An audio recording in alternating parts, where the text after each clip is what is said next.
My name is Daniel. Thanks for inviting me to this interview. That's how he started. No confidence, no performance. Just a quiet sentence, said like someone who wasn't sure why he was here.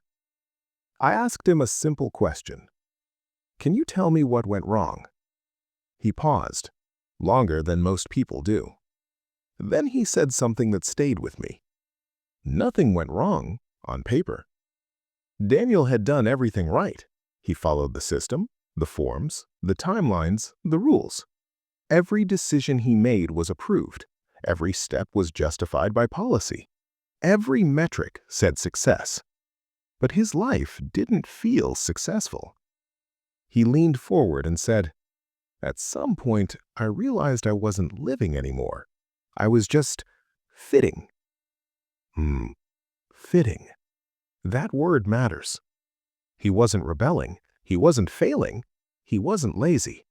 He was shrinking quietly to match something that was never built for him in the first place. And here's the strange part. No one forced him. The system didn't shout. It didn't threaten. It didn't hurt him openly. It just measured him, compared him, categorized him. And every time he didn't fit perfectly, the conclusion was always the same. Adjust yourself. Never the system. Have you noticed how often that happens?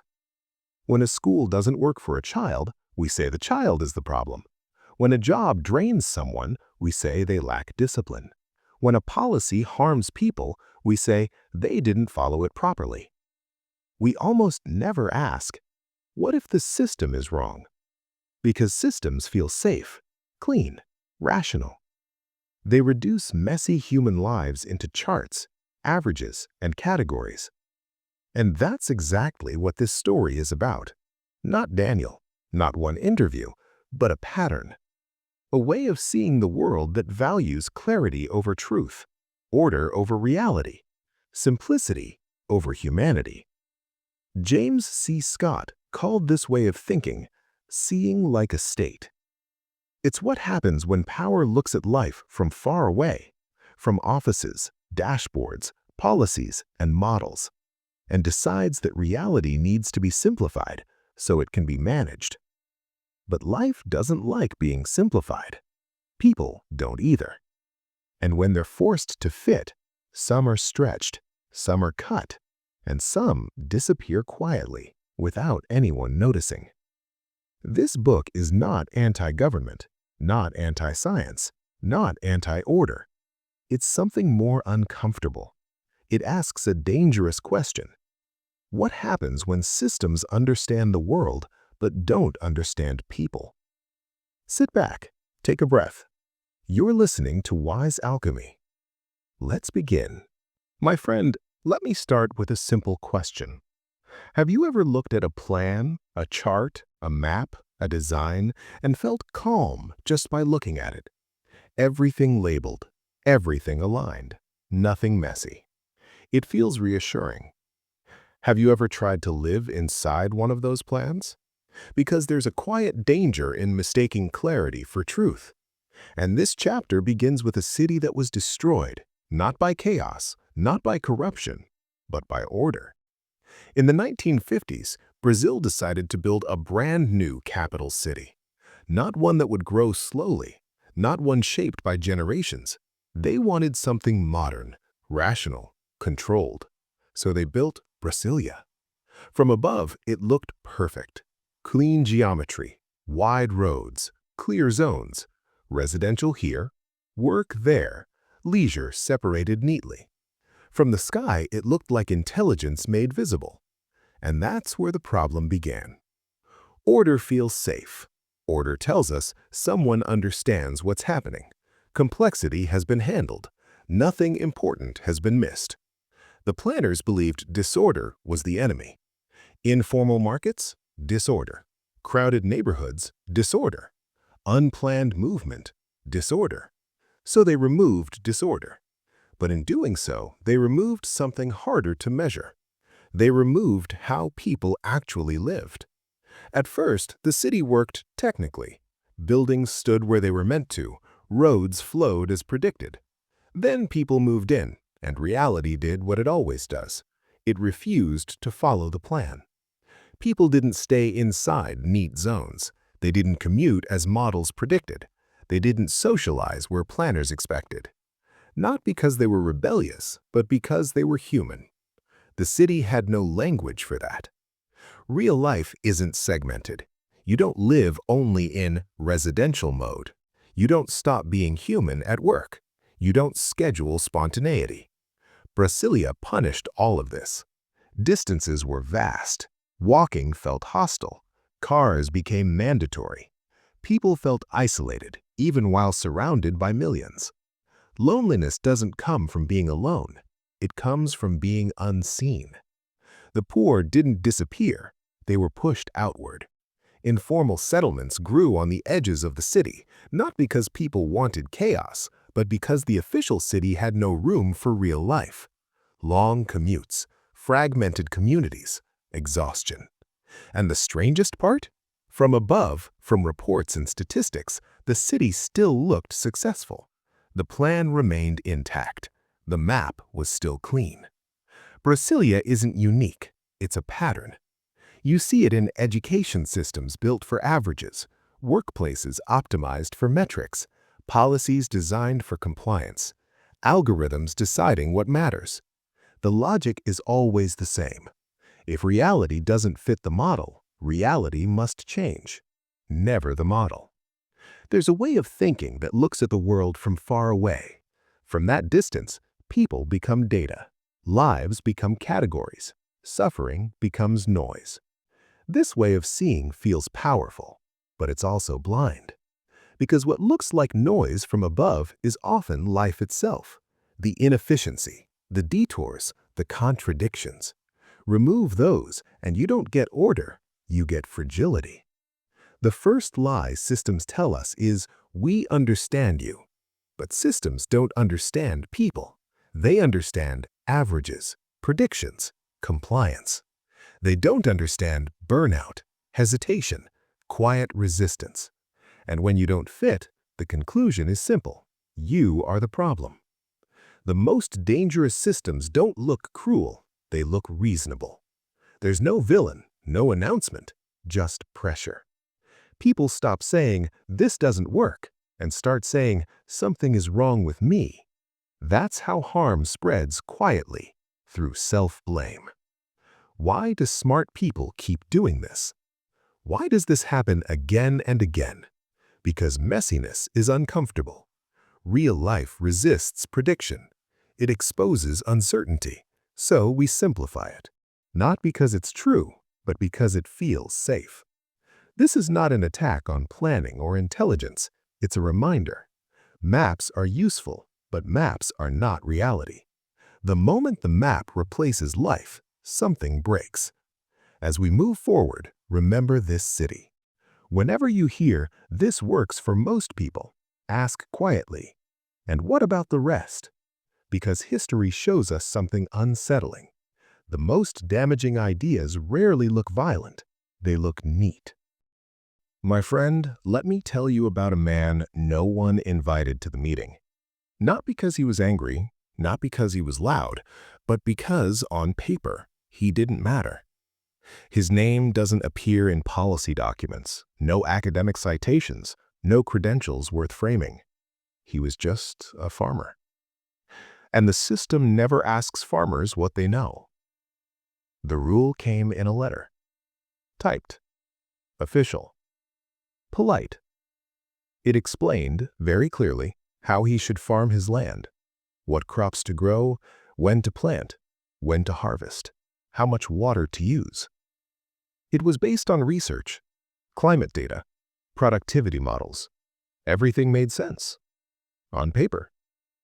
The farmer read the letter slowly. Then he folded it and shook his head, because there was something the rule didn't know. The land flooded every third year, not enough to show up in averages, but enough to destroy a crop. The soil looked rich but cracked underneath, perfect for some plants, lethal for others. The wind shifted at dusk, drying fields faster than expected. He didn't learn this from books. He learned it by being wrong for decades, by watching, by losing harvests, by surviving. Experience doesn't look impressive on a spreadsheet. When he ignored the rule, inspectors came. They weren't cruel, they weren't angry, they were confused. The model said this would work, so why wasn't it working? They assumed he misunderstood or resisted change, or lacked discipline. No one asked him why he farmed the way he did. They only asked why he wasn't complying. Local knowledge doesn't travel well. It doesn't generalize. It doesn't scale.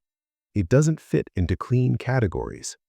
It's contextual, conditional, fragile. And systems hate fragility. They prefer rules that apply everywhere, even if they work nowhere particularly well. Uniform failure feels safer than uneven success. At some point, rules stop being tools. They become shields. No one needs to think anymore. If something fails, the rule wasn't followed. The person didn't adapt. The exception was ignored. Responsibility dissolves. The system stays innocent. You might wonder, why didn't they just ask him? Because asking breaks the illusion. If they listened to him, they'd have to admit the model is incomplete. The data missed something. The system doesn't fully understand reality. And systems don't like admitting ignorance. People do. Institutions don't. This isn't about agriculture. It's about how systems treat lived experience. You see it everywhere. A teacher ignored by curriculum designers. A nurse overruled by hospital policy. A worker micromanaged by metrics. People who know what breaks are rarely asked how to fix it. If you've ever been told, that's not how it's supposed to work, when you knew deeply that it doesn't work that way, you felt this. That quiet frustration, that sense of being erased by a rule written far away. That's not ignorance. That's knowledge being ignored. The farmer didn't protest. He adapted quietly. Some years he followed the rule. Some years he didn't. When the harvest failed, the system blamed him. When it succeeded, the system took credit. And slowly something changed. He stopped caring about explanations. He just survived. The real question. This isn't asking, are systems bad? It's asking something more dangerous. Who gets to decide what counts as knowledge? Because when only abstract knowledge matters, reality becomes optional. And when reality becomes optional, people pay the price.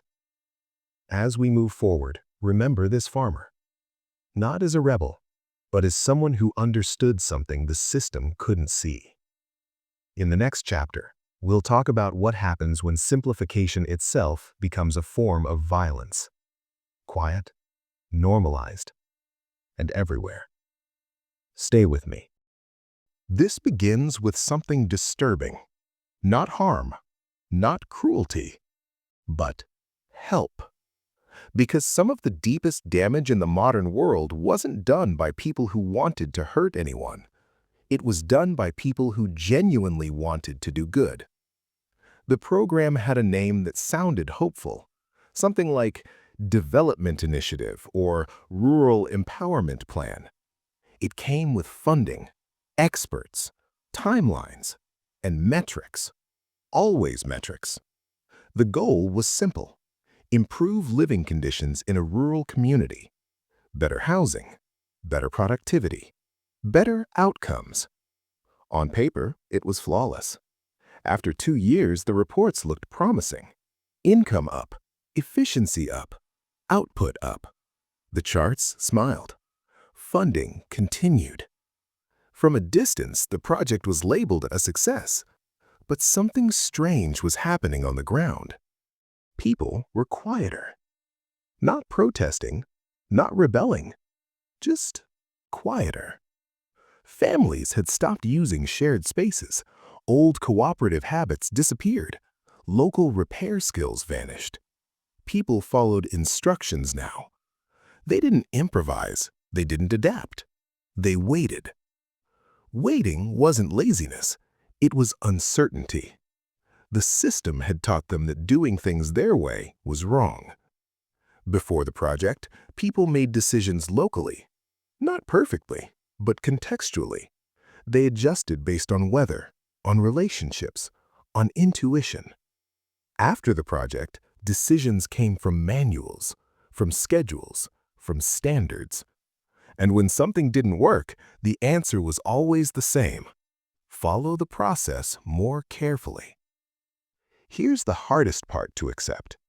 No one involved was malicious. The experts believed in their work. The donors wanted results. The administrators followed best practices. Everyone was sincere, which is why the harm went unnoticed. Because when intentions are good, criticism sounds cruel. The people who designed the program never lived there. They visited. They observed. They collected data. But they didn't stay long enough to feel consequences. They didn't wake up at 4 a.m. They didn't navigate local tensions. They didn't live with the results of their own decisions. Distance protects certainty. Over time, success stopped being something people felt. It became something reported. If the indicator moved, the project was working. If people struggled quietly, that wasn't a failure. It just wasn't measurable. What isn't measured often stops mattering. Eventually, the program ended. Funding shifted elsewhere. The experts left. The community was left with something fragile. Systems that no one fully understood. Practices that replaced older wisdom. A dependence on rules instead of judgment. No explosion. No collapse. Just a slow erosion. This story isn't unique. You see it in aid programs, educational reforms, workplace improvements, policy interventions. The pattern is always similar. From far away, the problem looks simple. The solution looks obvious. The success looks measurable. Up close, reality resists. Here's the uneasy question James C. Scott asks us to consider. When does help stop being help and become control? When solutions are imposed instead of discovered, when metrics replace understanding, when local voices become obstacles instead of guides. Help doesn't need malice to cause harm. It only needs confidence. People didn't say, "This ruined us." They said, "Maybe we just aren't capable." That's the quietest damage of all. When systems fail people and people blame themselves. As we move on, remember this. Good intentions don't protect us from bad outcomes. Only humility does. My friend, this begins with a word we trust far too easily. Experiment. The word sounds careful, scientific, responsible. Experiments happen in labs, controlled spaces where mistakes are expected, corrected, and contained. But sometimes experiments leave the lab. Sometimes they move into people's lives. The reform had a clear goal: improve outcomes, increase efficiency, fix what wasn't working. It didn't matter whether it was education, housing, agriculture, or welfare. The logic was the same. Design a system, define variables, apply it at scale, and most importantly, measure success. On paper, the experiment was elegant. Inputs were defined, processes standardized, outcomes tracked. This school curriculum would raise scores. This housing design would improve behavior. This farming method would increase yields. Every variable that could be controlled was controlled, except one: humans. Humans don't behave consistently. They get tired, they misunderstand, they resist quietly. They adapt unpredictably.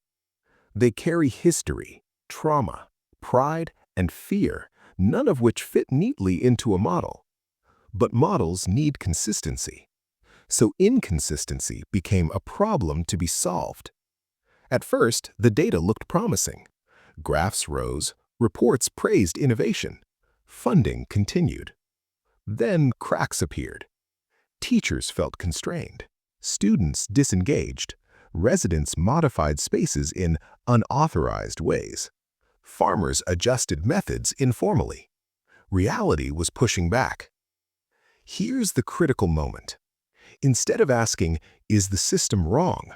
the response was, "Implementation needs improvement," or "People need better training," or "Compliance must increase."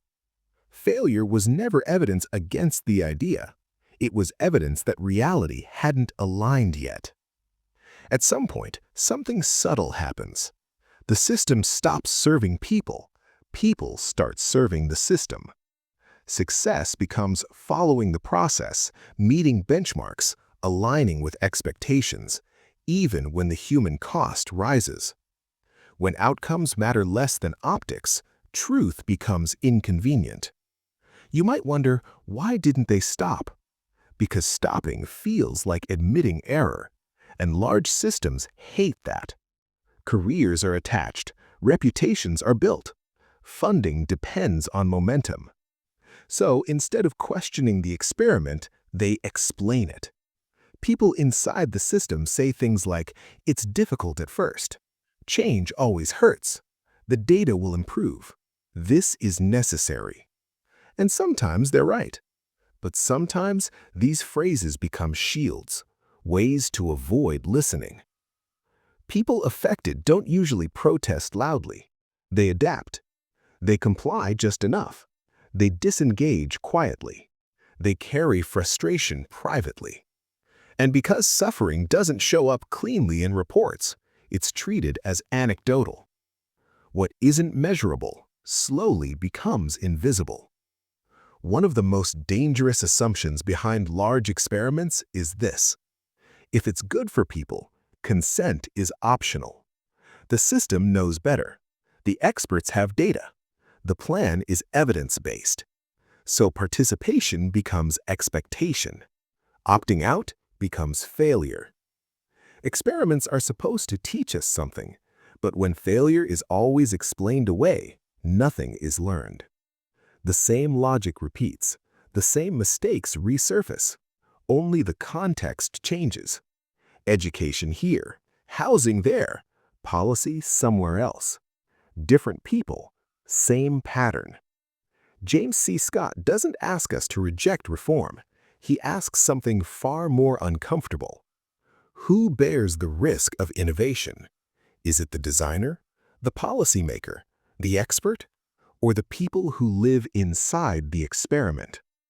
As we move forward, remember this: not every clean reform is progress. Not every experiment deserves scale. And not every failure is accidental. By this point, a question should be forming quietly in your mind. If the plan failed, if people suffered, if reality resisted, why wasn't anyone held responsible? Not punished, not blamed, just accountable. And that's where this chapter begins. In the stories we've talked about so far, the city, the farmer, the aid project, the social experiment, something strange keeps repeating. When things go wrong, there's no clear person to point to. No villain, no signature, no moment where someone says, "This was my decision." Instead, failure dissolves. It becomes procedural, statistical, abstract. No one did this. It just happened. The people who designed the system didn't live inside it. They didn't commute through it. They didn't raise children under it. They didn't depend on it to survive. They worked in offices. They attended meetings. They wrote reports. Their exposure to consequences was intellectual, not physical, emotional, or social. And that distance matters. When something failed, it wasn't described as failure. It was reframed. A setback, a challenge, an implementation issue. Words softened the impact. Reports explained what happened in neat language. Unintended consequences, external factors, insufficient compliance. The system spoke fluently. Reality stayed quiet. Systems are excellent at one thing: self-protection. Not because they're evil, but because that's how they survive. Responsibility is divided into pieces so small that no one holds the whole. One person designed the policy, another approved it, another enforced it, another measured it. Everyone did their part. No one owned the outcome. In theory, accountability exists. In practice, it evaporates. If a teacher struggles, it's the curriculum. If a nurse is overwhelmed, it's staffing. If a community fails, it's culture. Responsibility always flows downward, never upward. This doesn't shock us because we're used to it.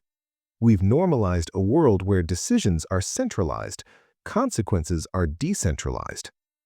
Power concentrates, pain disperses. That asymmetry should bother us more than it does. Here's another pattern. When systems succeed, or appear to, credit is very clear. Press releases, awards, promotions. But when systems fail, the language changes. No one failed. The environment changed. People didn't adapt. Reality interfered. Failure becomes a weather event. Simplification isn't just about efficiency, it's also about protection. When people are reduced to categories, no one has to face individual stories. A person's suffering becomes a statistic, a demographic, an outlier. And outliers are easy to ignore. There's an unspoken contract inside large systems. It goes something like this. If you follow the process, you will not be blamed, even if the outcome is harmful. That promise keeps systems running, but it also disconnects action from consequence. Not the decision makers. They move on to the next project, the next reform, the next experiment. The people who live inside the system don't move on so easily. They adapt, they endure, they internalize failure, and often they blame themselves. When no one is accountable, mistakes repeat. Not because people are stupid, but because nothing forces reflection. Failure doesn't hurt where decisions are made, so learning doesn't happen. James C. Scott doesn't end this argument with outrage. He ends it with a question, a quiet one. Who benefits from simplification? Who gains clarity, control, and protection? And who absorbs uncertainty, risk, and loss? As we move forward, remember this. Systems don't fail loudly. They fail politely, with memos, with meetings, with explanations. Everything we've talked about so far has been circling around one quiet idea. Not cruelty, not stupidity, not evil. Something much simpler and much more powerful. The need to see clearly. Or more accurately, the need to see simply. A state cannot see the world the way a human does. It cannot feel tone. It cannot notice nuance. It cannot sense context. It governs from a distance, and distance demands clarity. If something cannot be measured, categorized, or summarized, it becomes invisible. So the state learns to ask one question again and again. How do we make this legible? What legibility really means? Legibility doesn't mean understanding. It means readability.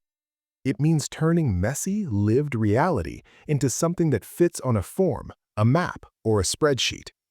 Names instead of stories. Categories instead of people. averages instead of individuals. Legibility is not about truth. It's about control. Think about how organic human life really is. People move unpredictably. They work informally. They adapt without documentation. They solve problems locally. From inside the system, this feels natural. From above, it looks like chaos. And chaos is terrifying to institutions. So simplification isn't a moral failure. It's a survival strategy. A state that cannot simplify reality cannot tax it, regulate it, or manage it. So complexity must be reduced. Not because it's wrong, but because it's inconvenient. To become legible, reality must be flattened. Local customs disappear. Informal networks vanish. Unwritten knowledge is ignored. What remains is what can be recorded, and what can't be recorded might as well not exist. Once people are legible, they stop being people. They become workers, students, households, cases, beneficiaries. Each label solves a problem for the system and creates a problem for the human inside it. None of this feels malicious. It feels practical, efficient, even caring. How else could we manage millions of people? How else could we deliver services? How else could we ensure fairness? These are reasonable questions, but reasonable questions can still lead to quiet harm. To be governed, you must be visible. To be visible, you must be simplified. And to be simplified, parts of you must be erased. Your context, your exceptions, your contradictions. Your humanity becomes noise. Over time, people internalize this. They begin to describe themselves the way systems describe them. I'm just bad at school. I'm not productive. I don't fit the system. But the system was never built to fit you. It was built to see you. Here's the mistake we often make. We confuse legibility with truth. If it's written down, we assume it's accurate. If it's measured, we assume it matters. If it's counted, we assume it's real. But reality exists before it's measured, and often survives despite measurement. Power doesn't like ambiguity. Ambiguity resists authority. So systems prefer clear rules, standard paths, predictable behavior. Anything that doesn't conform becomes a problem to be corrected, not because it's harmful, but because it's unreadable. Everything else in this book flows from this idea. Cities redesigned, farmers ignored, policies failing quietly. No one held responsible because once reality is simplified, the system stops listening. As we move forward, keep this question close. What parts of your life would disappear if you were reduced to data? And who benefits from that disappearance? Once something becomes visible to a system, it begins to change. Not immediately, not violently, quietly. Because visibility, in the world of systems, is never neutral. At some point, every system asks the same question. How do we keep track?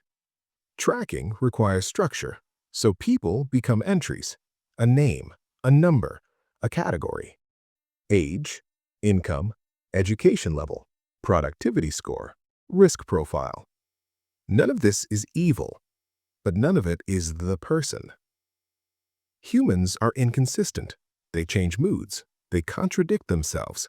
They behave differently in different contexts. From a human perspective, this is normal. From a systems perspective, it's a nightmare. Inconsistency breaks prediction. Uniqueness resists categorization.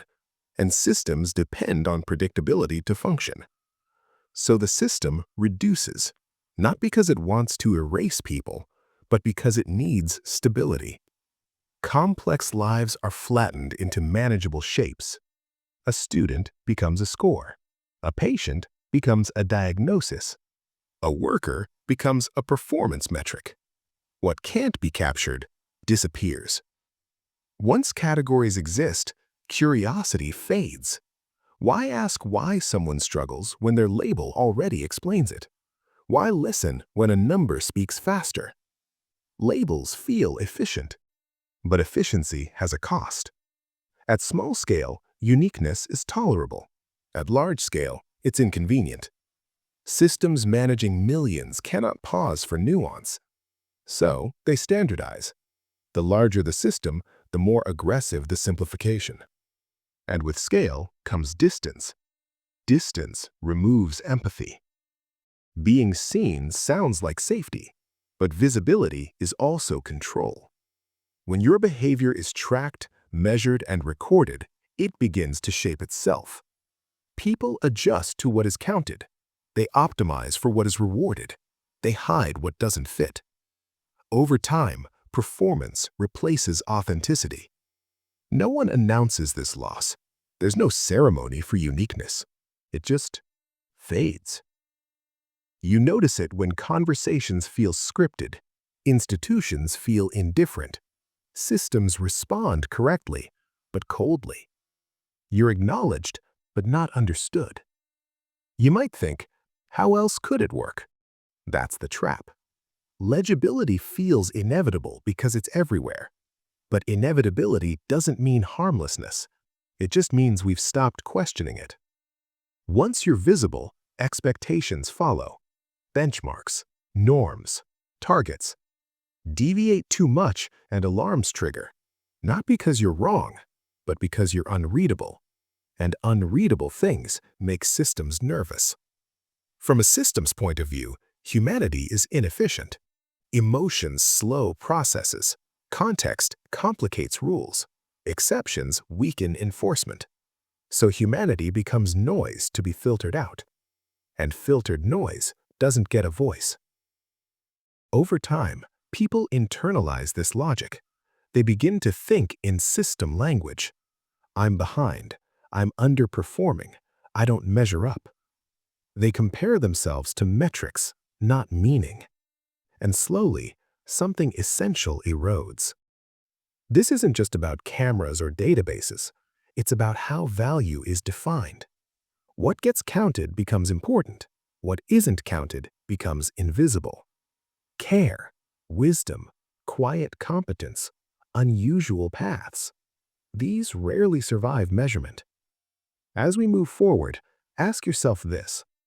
Which parts of you exist only outside categories? And what happens to those parts when everything must be visible, comparable, and measurable? There is something deeply seductive about certainty. Not loud certainty, not arrogant shouting, but quiet confidence. The kind that says, "Don't worry, we've figured it out." High modernism begins with a noble idea. If we understand the world well enough, we can improve it. Science can solve hunger. Planning can eliminate chaos. Optimization can remove inefficiency. At first, this feels hopeful. Who wouldn't want a cleaner, safer, more predictable world? But somewhere along the way, something subtle changes. Knowledge stops asking questions and starts giving orders. Science, at its best, is humble. It tests, it doubts, it revises. High modernism takes the results of science and turns them into a belief system. Not, "This seems to work for now," but "This is how things must be done." Doubt becomes unnecessary. Questions become obstacles. Once certainty enters the system, planning gains a moral tone. The planner is not just informed, they are right. Those who resist are not cautious, they are ignorant. Those who question are not thoughtful, they are backward. And slowly, disagreement becomes deviance. High modernist systems love optimization. Faster, cleaner, more efficient. But efficiency answers only one question. Compared to what? Optimized for whom? Optimized for which values? Optimized at what cost? Those questions rarely survive certainty. Doubt slows things down. Doubt complicates decisions. Doubt makes leaders look unsure. So doubt is removed, not openly, but quietly. Plans move forward with confidence, not caution. Mistakes are reframed as implementation issues. Failures are blamed on execution, not assumptions. The model remains sacred. We know what's best. This phrase rarely appears in writing, but it shapes everything. It justifies ignoring local knowledge, dismissing lived experience, overriding resistance. After all, resistance must come from misunderstanding, right? High modernism assumes opposition is emotional, not rational. High modernism isn't built by fools. It's built by highly intelligent people. People who understand data. People who trust models. People who believe in progress. And that's what makes it dangerous. Because intelligence without humility scales harm efficiently. The more distant decision makers are from consequences, the more confident they become. They don't see the cracks, they see reports. They don't feel the friction, they see trends. Certainty grows with distance. People often accept high modernist solutions willingly. Why? Because uncertainty is exhausting. Being told this will fix it feels calming. Ambiguity creates anxiety. Certainty offers relief. And relief is addictive. Clean solutions erase mess. But life is mess. Mess is where adaptation happens. Mess is where resilience grows. Mess is where humans survive. When systems erase mess, they erase buffers, and brittle systems break suddenly. High modernist systems struggle with feedback. When outcomes don't match expectations, they don't slow down, they double down. More data, more rules, more enforcement. Because the problem can't be the plan, it must be the people. Doubt threatens authority. Admitting uncertainty feels like losing control. So systems reward confidence, not caution. Certainty becomes a career advantage, and humility becomes a liability. The greatest scientific breakthroughs came from doubt, from admitting we don't understand this yet. But high modernism forgets this origin. It treats provisional knowledge as final truth. My friend, certainty feels powerful, but power without doubt becomes blind. And blind systems don't notice damage until it's irreversible. Let me ask you something simple. When something breaks in your house, do you call a committee? Or do you ask the person who has fixed it 100 times before? There is a kind of knowledge that never fits neatly into spreadsheets. It doesn't come with certificates. It doesn't speak in graphs. It doesn't scale cleanly. It lives in hands, in memory, in habits built over years. James C. Scott called this kind of knowledge metis. Not theory, not abstraction, but lived wisdom. Metis is knowing when to plant, not just what to plant. It's knowing that this corner of the field floods every 3rd year.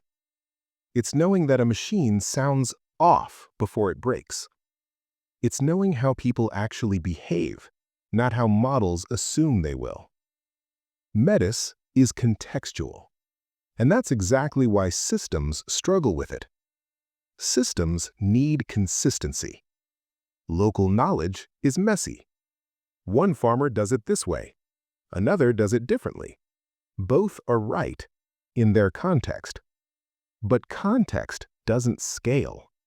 So systems choose standardization over nuance. Not because they're evil, but because they're blind to anything that can't be generalized. Here's the tragedy.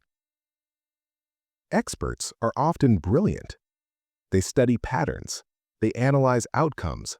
They build models. But many of them have never lived inside the systems they redesign. They know the rules, but not the friction. They know the theory, but not the texture. And without texture, understanding becomes shallow. You've probably heard this word used dismissively, anecdotal. It sounds scientific to reject it. But here's the irony. Every system failure begins as an anecdote. A farmer notices yields dropping. A teacher feels students disengaging. A nurse senses something wrong before the monitor shows it. But anecdotes are easy to ignore until they become disasters. Local knowledge is inconvenient. It asks questions like, have you tried living here? Did you ask anyone before deciding? This won't work the way you think. Those questions slow progress. So systems reframe locals as emotional, resistant, uneducated, nostalgic. Not because it's true, but because it's useful. There's another reason Metis dies. Standardization feels fair. Same rules, same metrics, same expectations. But fairness without flexibility becomes cruelty. Equal treatment ignores unequal reality. And local knowledge exists precisely because reality is uneven. Something subtle happens when experience is ignored repeatedly. People stop speaking. Not because they agree, but because they've learned it doesn't matter. Their knowledge becomes private. Their insight stays local. Their voice disappears from decision-making. And the system interprets silence as success. When local knowledge dies, systems become fragile. They can't adapt quickly. They don't notice early warning signs. They collapse suddenly instead of adjusting gradually. Because resilience lives in variation, and variation lives in lived experience. High modern systems love universal solutions. One method, one policy, one framework. But universality assumes sameness. Metis exists because sameness is a myth. So every universal solution quietly breaks something local. Not because decision-makers are cruel, but because distance creates abstraction, and abstraction erases humans. From far away, people look like data. Up close, they look like lives. When local knowledge disappears, something else goes with it. Dignity. The feeling of being trusted, the sense that experience matters, the belief that wisdom isn't owned by institutions. Without that, compliance replaces cooperation, and systems lose allies. This isn't saying experts are useless. It's saying expertise without humility is incomplete. When systems forget this, they don't just lose knowledge, they lose reality. My friend, when we imagine failure, we imagine noise, collapse, crisis, headlines, someone being blamed. But the most dangerous failures don't look like that. They look normal. Big plans rarely fail all at once. They fail slowly. A rule that makes life a little harder, a policy that adds friction, a system that quietly drains energy instead of breaking bones. People adapt. They always do. And that adaptation hides the damage. When harm arrives suddenly, it demands attention. When it arrives gradually, it blends into life. A farmer works longer hours. A teacher lowers expectations. A worker feels tired but keeps going. Nothing explodes, so nothing seems wrong. Here's the core problem. Systems don't feel pain. They don't get exhausted. They don't feel anxiety. They don't sense meaning draining away. They only see outputs. If numbers improve, the system assumes success, even if people are quietly breaking underneath. This is where quiet failure hides best. A report shows higher productivity, better compliance, improved efficiency. But the report can't show emotional exhaustion, loss of dignity, quiet despair, adaptation through suffering. So the system celebrates, and the people endure. Humans are incredibly adaptable. We normalize pain, we lower expectations, we shrink our lives to fit constraints. And every time we adapt, the system learns the wrong lesson. It's working. But survival is not success. You might wonder, why doesn't someone speak up? They do, at first. But systems rarely reward bad news. People who report problems become complainers, obstacles, risks. So they stop reporting. Silence replaces honesty. Quiet failure is especially dangerous because it lacks villains.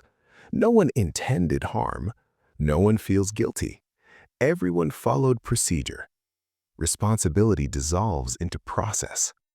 And when responsibility disappears, correction never happens. Big plans love optimization, but optimization without feedback becomes rigidity. When feedback contradicts the plan, the feedback is dismissed, not maliciously, logically. The model says this should work. Reality becomes the anomaly. Because systems learn from metrics, not meaning. They correct what they can measure. They ignore what they can't.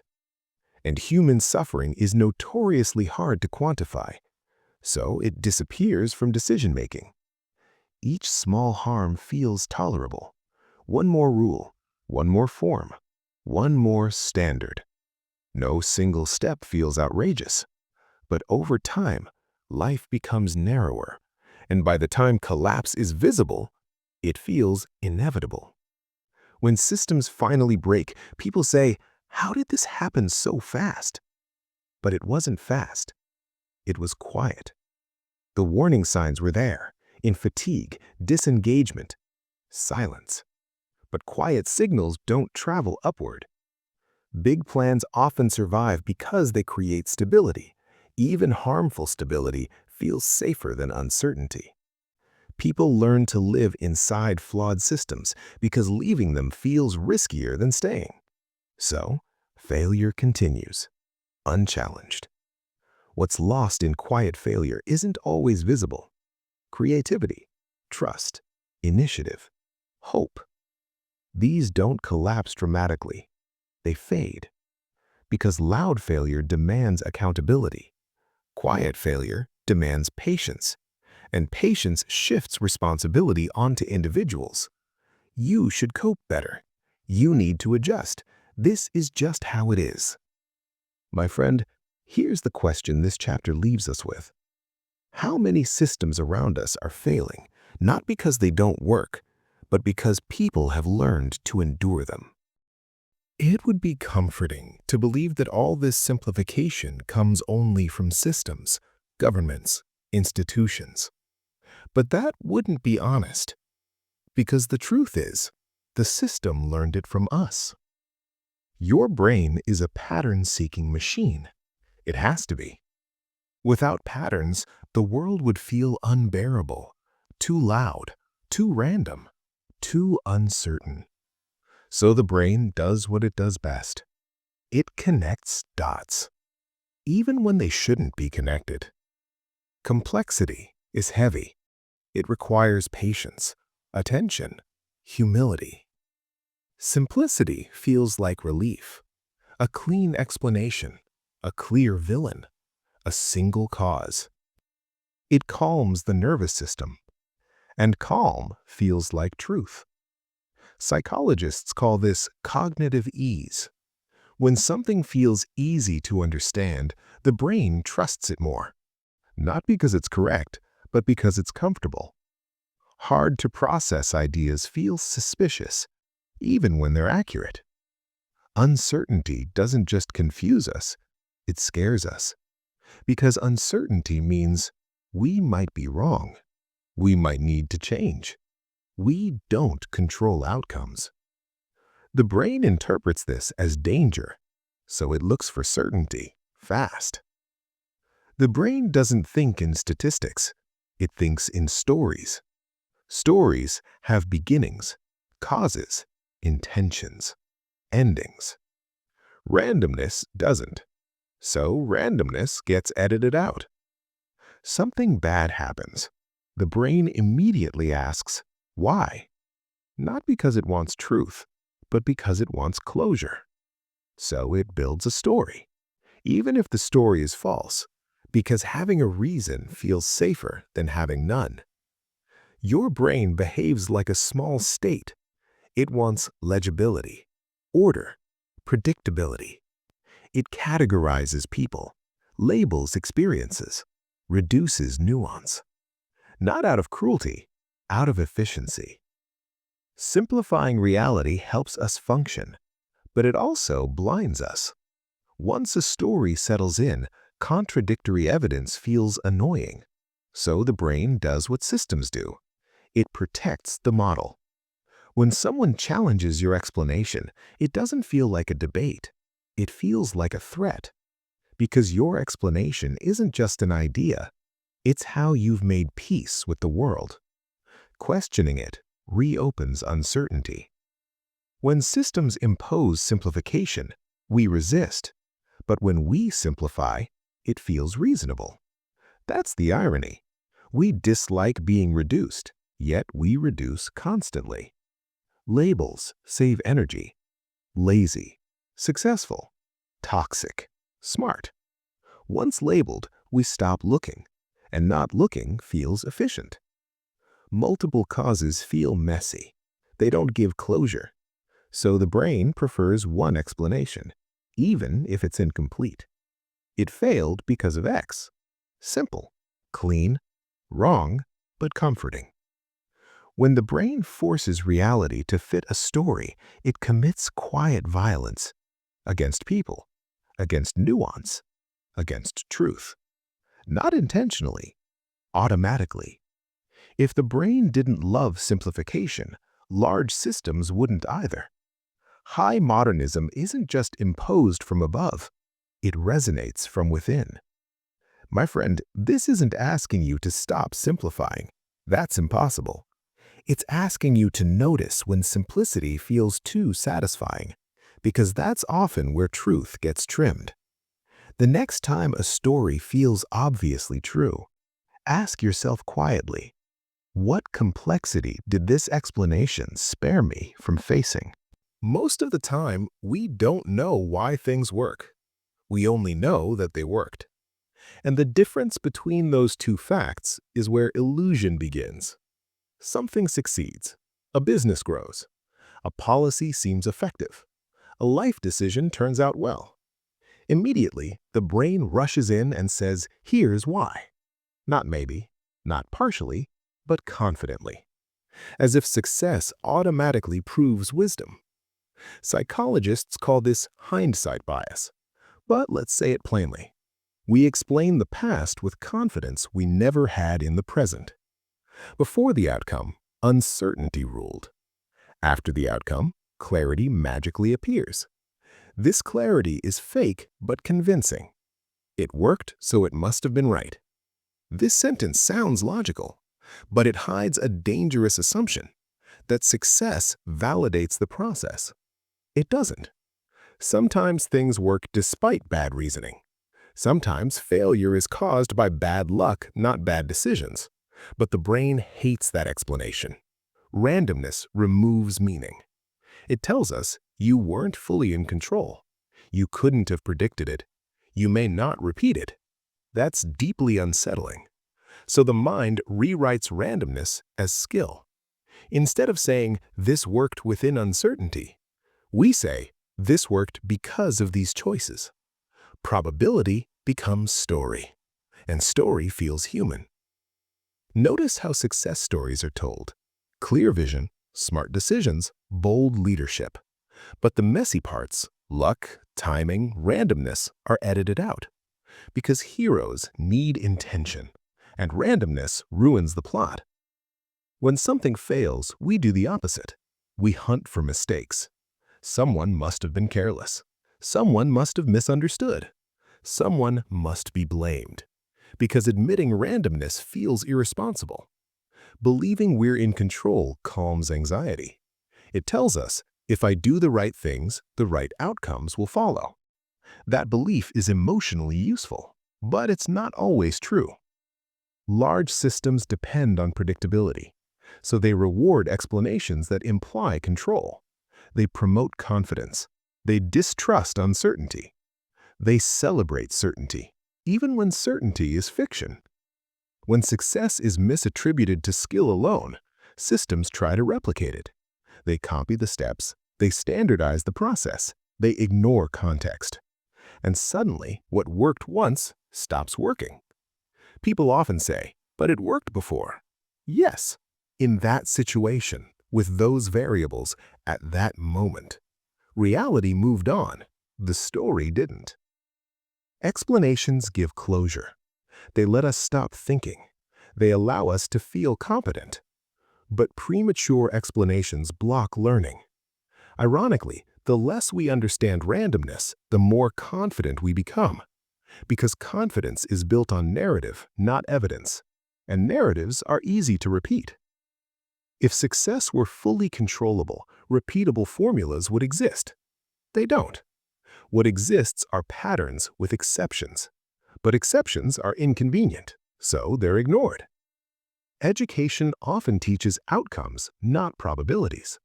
We learn what happened, not how uncertain it was. So we grow up believing the world is more predictable than it is. Looking back always makes us feel smarter than we were. But that wisdom wasn't available at the time. Confusing hindsight with foresight is one of the oldest mistakes humans make.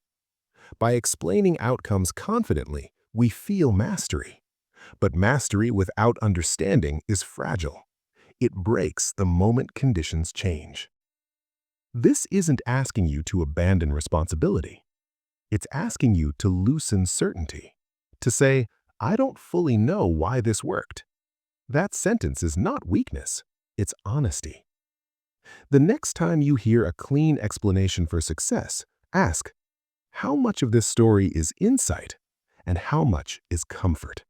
When things feel uncertain, when life feels complex, when decisions feel heavy, do you notice how comforting it is when someone else tells you what to do? Authority doesn't begin as oppression, it begins as relief. Clear rules remove ambiguity, instructions reduce anxiety, guidelines replace judgment. And judgment is exhausting, so authority steps in and says, don't worry, just follow this. Most systems don't need force, they don't need threats, they don't need punishment. They only need clarity, because clarity feels safe. When we accept authority, an unspoken trade happens. We give up uncertainty, responsibility, moral weight. In return, we receive structure, predictability, permission. It feels like a good deal. At first, authority allows us to say, I didn't decide this. I'm just following the rules. This is how it's done. And that sentence quietly dissolves accountability. Not in a dramatic way, in a comfortable one. Following rules feels adult. It signals responsibility, stability, order. Questioning rules feels childish, disruptive, risky. So obedience becomes a virtue. Psychologically, obedience reduces internal conflict. If the rule decides, you don't have to. You don't have to wrestle with nuance. You don't have to face uncertainty. You don't have to risk being wrong. You just comply. In uncertain environments, authority thrives because anxiety searches for anchors. Rules anchor behavior. Titles anchor trust. Institutions anchor belief, even when they're wrong. People often accept harm, not because they agree with it, but because disobedience feels worse. Disobedience brings uncertainty, social friction, personal risk. Harm, when normalized, feels manageable. This is policy, ends conversations. It removes intention, it removes choice, it removes blame. No one is doing harm. It's just happening. Systems benefit enormously from compliance without force. Because force creates resistance, comfort creates loyalty. When people believe rules protect them, they defend the system themselves. Over time, authority becomes identity. I'm a rule follower. I trust the system. This is how adults behave. Questioning authority begins to feel like questioning the self. Rules are supposed to guide judgment, but slowly, judgment disappears. People stop asking, "Is this right?" and start asking, "Is this allowed?" Ethics shrinks into compliance. No single person feels responsible. Each person follows instructions. Harm becomes fragmented, and fragmented harm feels invisible.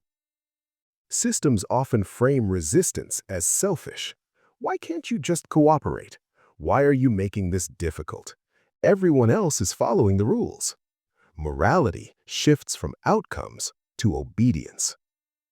Authority promises order, but order without reflection becomes rigidity. And rigidity breaks humans quietly. How many times have you accepted something harmful, not because you believed in it, but because questioning it felt unsafe? There's a moment that almost everyone reaches. It's quiet. It doesn't happen in public. No one announces it. It's the moment when we stop questioning the system and start questioning ourselves. At first, when something doesn't fit, we notice the mismatch. The schedule feels wrong. The expectations feel heavy. The role feels unnatural. But over time, something shifts. Instead of asking, "Why does this feel wrong?" we start asking, "What's wrong with me?" That's when the bed moves inside. Early systems cut openly. Rules, punishments, exclusions. Modern systems are subtler. They teach us to do the cutting ourselves. No one forces us to shrink. We shrink voluntarily. Most people learn this early, in school. You sit still. You learn this way. You perform on this schedule. If you struggle, the system doesn't say, "This method may not fit you." It says, "You need improvement." The problem becomes personal. Later, productivity takes over. How much you produce, how efficiently, how consistently. Rest feels like failure. Slowness feels like weakness. So when exhaustion comes, we don't ask, "Is this pace human?" We ask, "Why can't I keep up?" Identity labels can help, but they can also trap. Not disciplined enough, not ambitious enough, too sensitive, not resilient. Labels give reasons, but they also close doors. Once labeled, the system is no longer questioned. Blaming yourself feels strangely responsible. It gives you something to fix. Resisting systems feels overwhelming, so self-blame becomes the path of least resistance. And systems quietly benefit. This kind of harm doesn't leave bruises. It leaves chronic guilt, persistent inadequacy, low-grade anxiety, shame without a clear source. People function, but something inside narrows. "How am I failing?" is asked constantly. But what kind of person does this system assume? Almost never. Because that question threatens structure. Eventually, no enforcement is needed. People wake up and regulate themselves. They push harder, judge themselves more harshly, measure their worth constantly. The system has moved inside the mind. Adaptation is healthy, but adaptation without choice becomes erasure. You don't just adjust behavior, you adjust identity, until you can't tell where the system ends and you begin. Everyone around you is doing it, so the discomfort feels personal, not structural. You assume they're managing, why can't I? But you never see their internal cost. Feeling like a misfit is painful, but feeling like a defective fit is worse. Because you don't question the bed, you question your body. What if the problem isn't that you're too much or not enough, but that you're trying to fit into something that was never designed for you? Where in your life have you been cutting parts of yourself just to fit a shape you never chose? My friend, after everything we've talked about, after systems, plans, certainty, control, there's a temptation to ask, so what should we do instead? But that question itself carries the same problem, because it assumes life needs to be managed. What if understanding doesn't always mean fixing? What if seeing clearly is already enough? Most harm begins not from malice, but from the urge to correct reality, to make it behave, to make it legible, to make it predictable. Respecting complexity doesn't mean doing nothing. It means moving carefully. It means admitting, I don't fully understand this yet. That sentence feels weak in systems, but it's powerful in life. Big plans assume distance. They require abstraction. But wisdom often lives close to the ground, in small adjustments, in local knowledge, in feedback you can actually feel. Not control, but responsiveness. Instead of asking, how do we make this work everywhere? Ask, how does this fail here? Instead of eliminating variation, learn from it. Instead of enforcing consistency, observe adaptation. Life corrects itself when allowed to speak. Some problems resist solutions, not because we're stupid, but because they're alive. Trying to close them too early causes harm. Sometimes restraint is wisdom. We often confuse understanding with ownership. If I understand something, I should control it. But maybe understanding is simply recognition. Seeing without grasping. Knowing without forcing.